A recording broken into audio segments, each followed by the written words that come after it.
Hindi nyo dapat sila inimbita, Amorcita. Why not? Matagal nang tayo sa family natin, sa family nila. Ang anak ni Governor Sebastian ay ang ex ni Melissa. So what's the problem? I heard he's married now, right? Yes, he is married. Pero ginugulo pa rin hanggang si Melissa. You know what? If they're coming, I'm not going. Felix, you have to be there. You're going to be the next head of the company. You have to be there, you and your wife. Understand?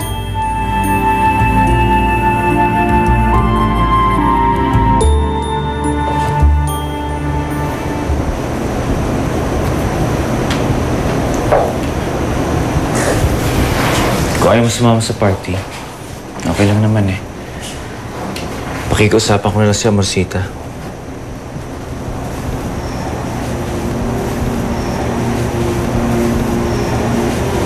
Marami namang tao doon, Felix. Hindi naman na ako siguro gugulihin ni Rebecca doon. Kasi kinausap na natin si Roberto na pagsabihan yung asawa niya.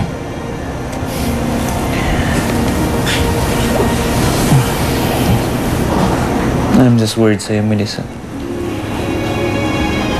But if you're okay with it, I'm okay. Naisip ko lang, after natin ikasal, ngayon ko na ulit makikita ng mga katrabaho natin. At gusto ko, makita na yung napakaganda kong asawa.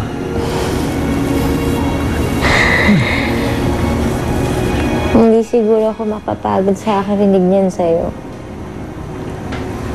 Don't be.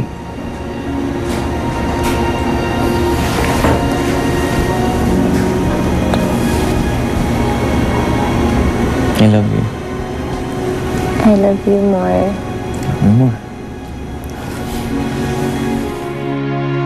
Ladies and gentlemen, we would like to acknowledge the arrival of the CEO and President of Rastro Group of Companies, Doña Ofelia Rastro, together with the COO and Managing Director of Rastro Group of Mining Companies, Mr. Felix Rastro.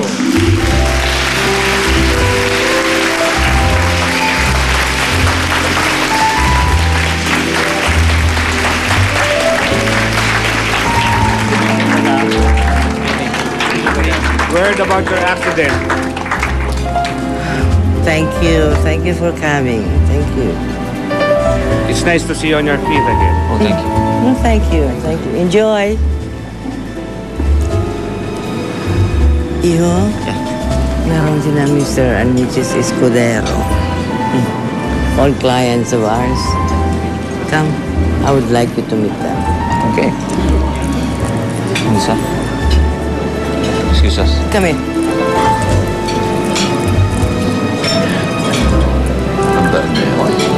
Hi! Hello.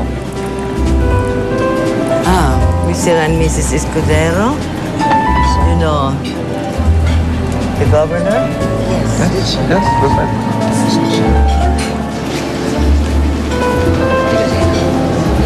Hi! Ikaw ba ang asawa ni Felix? Ako nga po. You're so pretty, ha? Is it true that you are a former employee ng company nila? Totoo po yan. You're so lucky pala. Maswerte talaga yung babae niya. Nakabingwit na nga ng mayaman, hindi pa nakontento. Pati asawa ng iba, gustong sungkitin. Thank you, Mr. and Mrs. Escudero. I hope mabigay niyo sa akin yung suporta na ibinibigay niyo kapag inilipat na sa akin yung Amorcita ang pamamahala ng kumpanya. Thank you. Governor Sebastian, Madam, can I talk to you privately outside? Ay, yes. Sure. Amorcita, excuse us. Excuse us. Nakikiusap ako sa'yo, Rebecca. Huwag kang manggulo dito. At bakit hindi? Eh, ginugulo mo ang pagsasama naming mag-asawa. I'm glad we're talking right now, Mr. Rastro. Felix na lang po. Well, Felix, as you know, my son is running for mayor and I myself is running for re-election. Sana'y makaasa kami ng suporta mula sa inyong pamilya sa darating na kampanya. Kung tungkol po sa politika ang gusto niyong pag-usapan, Si Amorsita na lang po kausapin niyo. Dahil iba po ang pakay ko sa inyo. If not politics, then what? Ang anak niyo si Roberto. Pwede kong kausapin niyo siya para iwasan ang asawa ko si Melissa. Huwag mo kong baligtarin. Alam mo na si Roberto ang nanggugulo sa amin ni Felix.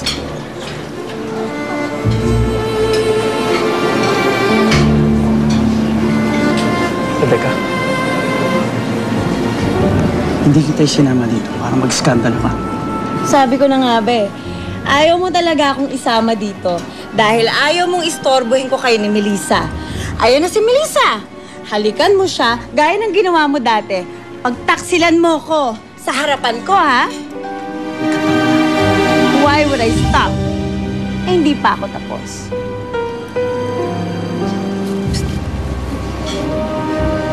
Nahiya ka? Ang kapal niyang pagmumukha mo. Siguro, hindi nila alam kung anong klaseng babae ka, no?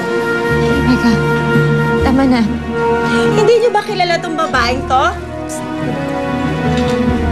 Sa lugar namin, kalat na kalat ang kalandian niya. Ayan. Kaya siya na-rape. At hindi pa siya nakontento. Nagpabuntis pa siya sa rapist niya.